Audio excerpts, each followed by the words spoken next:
This free step-by-step video comes to you directly from Haynes. You can complete more than 200 jobs on this vehicle when you purchase the complete Haynes online manual at haynes.com.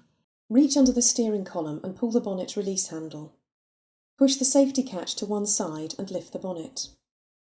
Unclip the support prop and engage it with the underside of the bonnet. The coolant expansion tank is located on the left-hand side of the engine compartment on early models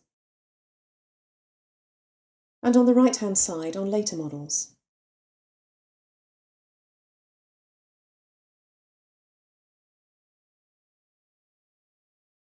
Slowly unscrew the filler cap to allow any residual pressure to escape. Position the jack head under the reinforced section of the floor and raise the vehicle until the wheel is clear of the ground.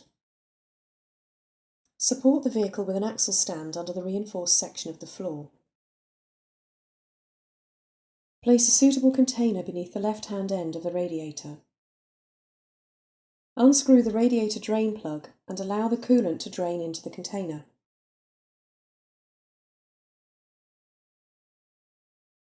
When the coolant has finished draining, tighten the drain plug and remove the container.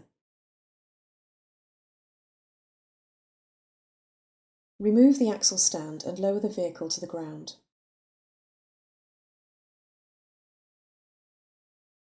The coolant maximum and minimum levels are indicated on the side of the expansion tank.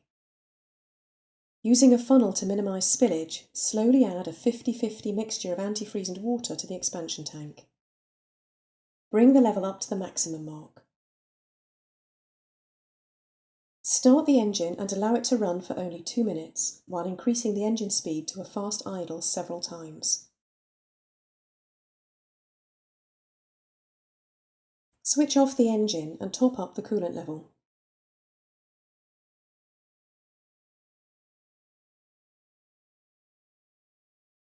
Start the engine and allow it to run until it reaches normal operating temperature.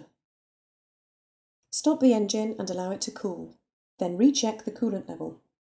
Top up if necessary. Disengage the support prop and clip it into place. Firmly close the bonnet and check it's secure.